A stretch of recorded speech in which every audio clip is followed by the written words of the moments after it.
update ng bayan. Maasahan anumang panahon. Magandang araw po sa ating lahat. Narito ang update sa lagay ng panahon ngayong araw ng Martes, May 7, 2024.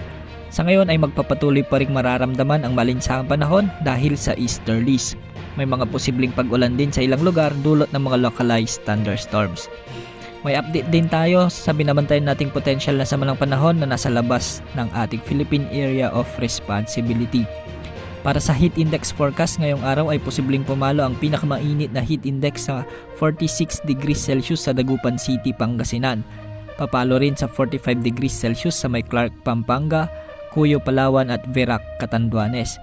Posible ring umabot sa 44 degrees Celsius sa may Bacnotan, La Union, Apari, Cagayan, Tuguegarao City, Cagayan, Baler, Aurora, Kasiguran, Aurora, San Jose Occidental, Mindoro, Puerto Princesa City, Palawan, Rojas City, Capiz, Iloilo City, Iloilo, at Catarman, Northern Samar. Ngayong araw ay malinis at maliwalas naman ang kalangitan sa halos buong bansa, ngunit may mga inaasahang pag-ulan dulot ng mga localized thunderstorms sa Luzon, lalo na sa Ilocos Region, Cordillera Region at ilang bahagi ng Central Luzon. Sa Visayas at Mindanao naman ay posible ang mga bahagyang maulap hanggang sa maulap na kalangitan na may kalat-kalat ng pag-ulan, lalo na sa central at eastern portion ng Visayas, pati na rin sa may Zamboanga Peninsula at Soxargen. Samantala, patuloy din nating minomonitor ang low pressure area na nasa labas ng PAR ayon sa Joint Typhoon Warning Center. Ngunit ayon sa Pag-asa ay mababa pa naman ang tsansa nito na maging bagyo.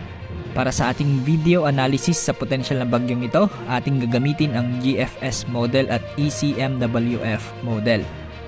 Ayon nga sa ECMWF model, patuloy lamang itong lalapit sa bahagi ng Mindanao bilang isang low pressure area. Pagsapit ng weekend ay posibleng nasa loob na ito ng PAR at pagsapit ng Martes sa susunod na linggo ay bahagyang nasa ilang kilometro na lamang ito ng Surigao del Sur. At pagsapit ng Miyerkules sa susunod na linggo ay posibleng daanan na nito ang Kalakhang, Mindanao bilang isang low pressure area o di kaya naman ay mahinang bagyo lamang o tropical depression. Ayon naman sa GFS model, ang potensyal na sama ng panahon ito ay patuloy na magiging mahinang bagyo pagsapit ng Miyerkules sa susunod na linggo.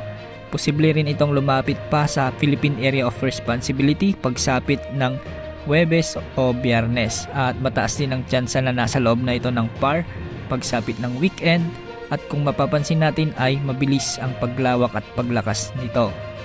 Lunes naman sa susunod na linggo ay nasa silangan na ito ng Visayas.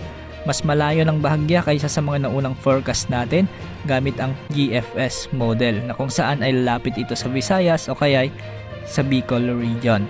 Pagsapit ng Miyerkules sa susunod na linggo ay nasa silangan na ito ng Luzon bilang isang malakas na bagyo. Posibleng tahakin nito ang pataas na direksyon patungo sa Japan. Sa ngayon ay hindi pa natin tiyak na masabi kung ano yung magiging lakas o direksyon kaya patuloy natin itong i-monitor. Laging umantabay sa ating updates ukol sa potensyal na sama ng panahon na ito. Samantala, base rin sa ating latest satellite animation, meron tayong namataan na kumpul ng ulap or cloud cluster dito po sa may timog silangan ng Mindanao. Wala naman tayong nakikitang threat regarding this weather disturbance at hindi naman po ito inaasahan na magiging bagyo sa mga susunod na araw. However, base naman po sa Tropical Cyclone Threat Potential Forecast ng Climatology Division ng Pag-asa, meron tayong possibility na may mabuong weather disturbance sa labas ng Philippine Area of Responsibility sa may silangan po ng Mindanao sa mga susunod na araw. So maaaring simula po Tuesday hanggang Friday ay may mabuo dyan na low pressure area na nakapaloob sa isang intertropical convergence zone. And then over the weekend, maaaring Sabado or Linggo ay pumasok ito ng PAR dito po sa may silangan ng Mindanao. Patuloy natin itong i-monitor dahil meron itong low to moderate chance na maging isang mahinang bagyo or tropical cyclone at usually po kapag buwan ng Mayo, dumidikit ang mga weather disturbance o yung mga bagyo sa ating kalupaan at saka po lumilihis ng direksyon papalayo ng ating bansa. Yan ang update sa lagay ng ating panahon. Ito po ang weather update ng bayan. Maasahan anumang panahon.